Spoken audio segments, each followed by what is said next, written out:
Good afternoon and welcome to Midday Report here on TVP World. I'm Marie Cato. We begin in Ukraine, where overnight on Monday, Russian troops launched airstrikes against Kyiv and Kharkiv, Ukraine's two largest cities. The country has been battling harsh winter temperatures and intense attacks from Russia in recent weeks and days. We now go live to our Ukraine correspondent, Oz Chatterjee, to get the latest. Good afternoon, Oz. Give us an update on the details that have emerged in the last few hours. Good afternoon, Marie. Well, as you said, big attacks targeting the Ukrainian capital of Kyiv, where local authorities, the energy side, say that 70% of the capital are without power. It's hundreds of thousands of people currently without power as temperatures plunge below minus 10 degrees. President Zelensky spoke this morning. So it wasn't just Kyiv and Kharkiv hit. Sumy, Dnipropetrovsk, Odessa were also targeted in this attack.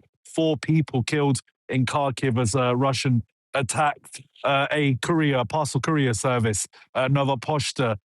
So again, another difficult day for the Ukrainians, with the Ukrainian authorities saying that Russia is basically trying to disconnect Ukraine's civilians from their own power grid. And during these winter weathers, this is an extremely dangerous period for people to be in their houses without heating. The Ukrainian authorities say Russia launched 293 drones, 18 ballistic missiles and 7 cruise missiles into Ukrainian territory. A thermal power plant was once again targeted in the Kyiv region. So a clear pattern from Russia here. While the winter weathers are at their lowest, Russia is continuing to target civilian energy infrastructure, making life very difficult for people here to heat their homes, to do basically anything. Work is suspended for a lot of people because they don't have the power in their workplaces. So life is being made very difficult for ordinary Ukrainians. President Zelensky himself saying that these attacks have no military value, yet Russia continues to pursue this strategy of trying to punish Ukrainian civilians by taking out critical infrastructure that people need to live their lives in weather such as this, Marie. Oz Chatterjee reporting for us from Kyiv, Ukraine. Anti-regime protests in Iran continue to escalate as international leaders respond to the unrest. Footage from the protests slowly emerge online despite internet blackouts imposed by the Iranian authorities. In response to the situation, US President Donald Trump announced that any country doing business with Iran will be subject to a 25% tariff when trading with Washington, effective immediately. Due to a sweeping internet blackout, in recent days very few images of the latest phase of the protests have been coming out of Iran. But the UN and independent Iranian media warn the number of protesters killed can be counted in the hundreds. US President Donald Trump has previously threatened intervention if authorities in Tehran were to use deadly force against the protesters. One thing President Trump is very good at is always keeping all of his options on the table, and airstrikes would be one of the many options that are on the table. For now, Trump settled on announcing 25% tariffs on countries doing business with Iran. He was reportedly briefed on potential scenarios for military operations in Iran, but experts say that would be counterproductive. It is difficult to envision how you may use military tools to get the proper political outcome, namely political transformation of that regime. One person calling for Trump to intervene is Reza Pahlavi, the exiled son of Iran's last Shah, but he is unlikely to emerge as the new leader of the Iranian people. They don't want another dictatorship. This time, they want a free, democratic, non-nuclear, secular, pluralistic republic in Iran. For now, the Iranians who took to the streets due to the high cost of living don't seem to have a clear leader. Polish President Nawrocki is on day 2 of his unofficial visit to London, where he has already met with Prime Minister Keir Starmer. The Polish leader spoke to the press after his meeting at 10 Downing Street. We now go live to our correspondent in London, Sonia Agata-Biszczan, who has been following these events closely. Good afternoon, Sonia. What are the immediate conclusions following the Starmer-Nawrocki meeting? Good afternoon, Marie. Well, the immediate conclusion is that we have another building block in the Polish-UK relations. Although there was no significant breakthrough, this was Karol Nawrocki's first major engagement with the United Kingdom since he took office as the President of Poland. In his meeting with the British Prime Minister Keir Starmer, the Polish president focused on security, particularly security with respect to the ongoing peace negotiations pertaining to Ukraine, but also they touched upon economic aspects, including Poland's participation in the G20 meeting later this year. And this is how Polish President Karol Nawrocki described the main themes of the meeting himself. The meeting focused first and foremost on security and economic issues. During our talks, we also spoke about military cooperation between Poland and the United Kingdom. As we know, there are about 100 British soldiers stationed on Polish soil. And last September, the United Kingdom demonstrated solidarity with our country after Russia violated Polish airspace. We also spoke about the collaboration between our countries' respective defence industries. Both are contributing to bolstering Poland's defence capabilities, especially in the Miecznik frigate construction programme, but also in the field of air defence systems. Aside from the security and economy-centered meeting with Keir Starmer, the visit to UK for Polish president included also other engagements. Notably, on Monday, he met with the Polish community living here in the UK, and his visit concludes with a commemoration of Polish pilots at the Polish Air Force Memorial, those pilots who fought alongside the British forces in World War II. Back to you. That's Sonia Gata-Biszczan reporting for us from London. Thanks very much. The appeals hearing for Marine Le Pen, leader of France's far-right National Front, begins on Tuesday. Its verdict could have major implications for the 2027 presidential race. A previous court decision prohibited Le Pen from serving in public office for 5 years. In March 2025, a criminal court in Paris found Marine Le Pen guilty of orchestrating a system involving 24 former members of the European Parliament that diverted EU funds to cover salaries for her party's workers from 2004 to 2016. The judges ruled that the arrangement cost European taxpayers about €3.2 million. The court said very clearly that it had no doubts about the organisation of the system that had been put in place, the purpose of which was to embezzle funds from the European Parliament via the rules governing parliamentary assistance. Le Pen was given a 4-year prison sentence, with 2 years suspended and the remaining 2 to be served with an electronic tag. She was also fined €100,000 and banned from seeking public office with immediate effect. The Court of Appeals is due to deliver its ruling before the end of the summer, determining whether Marine Le Pen can stand in the 2027 presidential race. So the appeal of Marine Le Pen is leading to the same result. She has no way to be a candidate for the presidential election. And this is why we've been hearing for months and months that a replacement option B could be Jordan Bardella. We're seeing very active these days in the media and the press, in different conferences, forums. So really it's taking the light, and they are preparing for the succession when it comes to the candidacy of the presidential election in 2027. The case at the Paris Court of Appeals will continue until February 12th, but a ruling is not expected before the summer. With the presidential vote likely to take place around April 2027, the outcome will hinge not only on what the courts decide, but also on when those decisions are delivered. The European automotive parts market has lost over 100,000 jobs in the last 2 years because of low demand for cars and intense Chinese competition.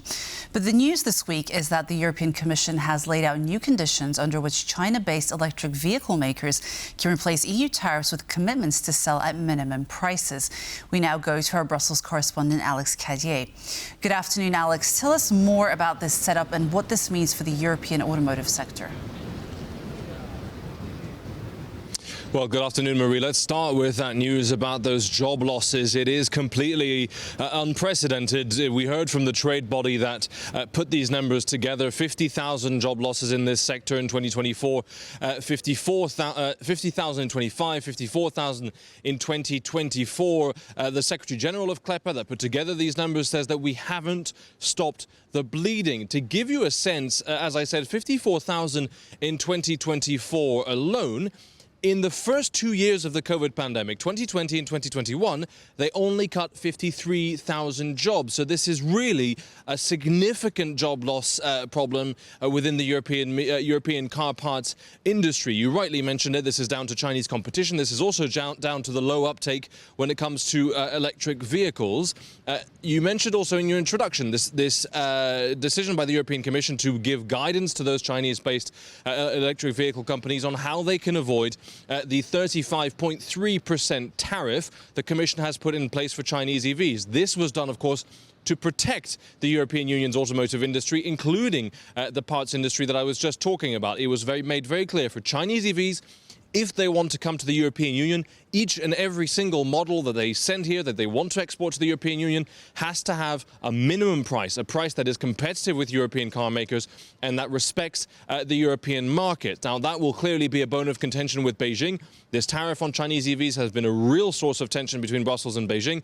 But as we heard, with those numbers of more than 100,000 job losses in 2 years, the European Commission and European governments feel very strongly they have to protect a suffering car industry across the European Union, Marie. Alex Cadier joining us from Brussels. Thanks very much.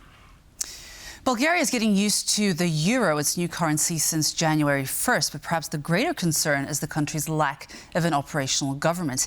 Acutely aware of this problem, Bulgarian President Rumen Radev has invited the centre-right coalition GERB SDS to take over, but it appears that GERB prefers to wait for the country's snap elections, most likely expected to take place in the spring of 2026.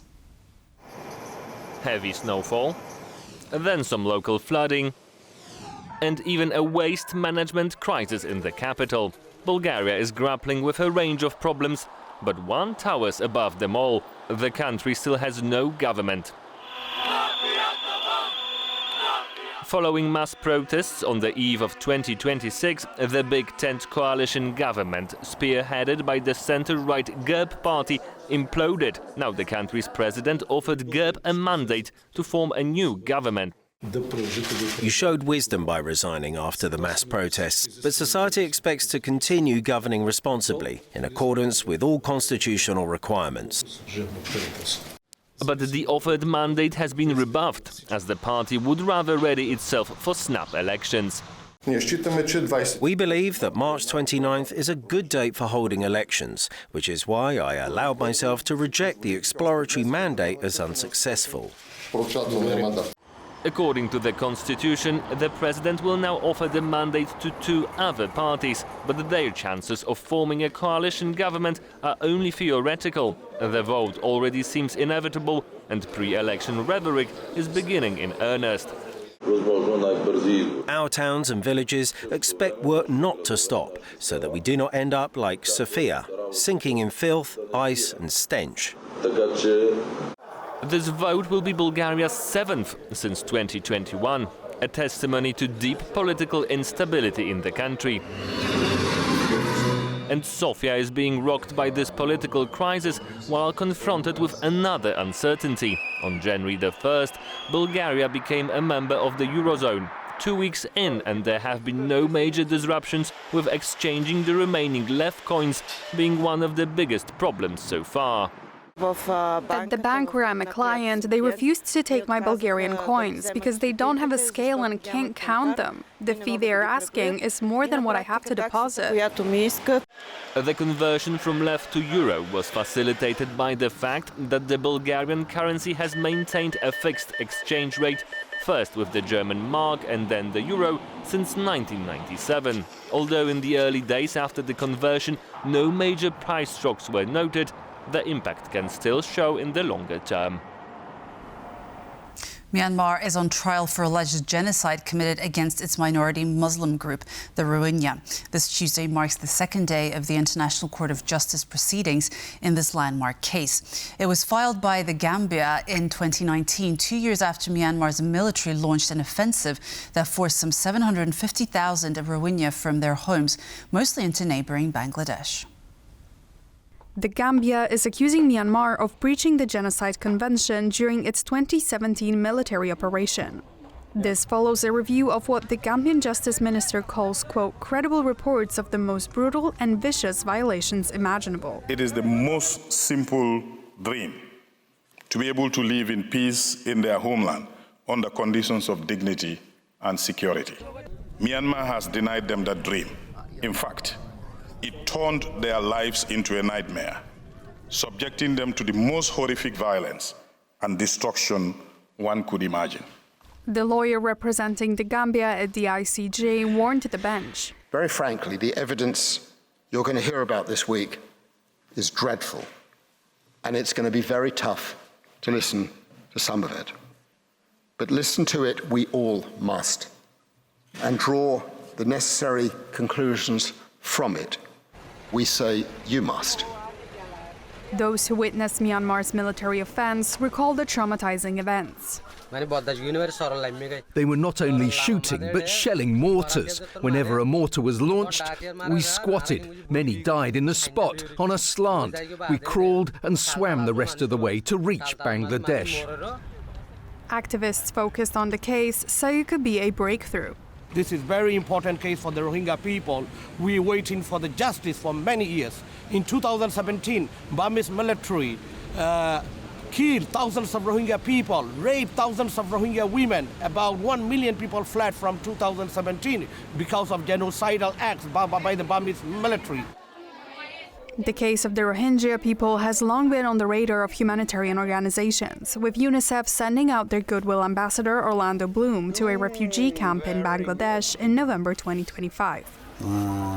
Some of the Rohingya refugees traveled to The Hague to witness the historic trial. It wasn't easy to come here. We arrived here after much effort. We are here to support the Gambia. 4 days of hearings will continue, and then Myanmar will have 4 days. We came here with big hopes that the world, the UN Secretary General, and others will help our nation return to our home with dignity and with full citizen rights. Court proceedings are expected to last for the next 3 weeks. The ICJ's final judgment, which can take months to announce after the court hearings wrap, will be legally binding. That's all for Midday Report. Thank you for watching. Goodbye.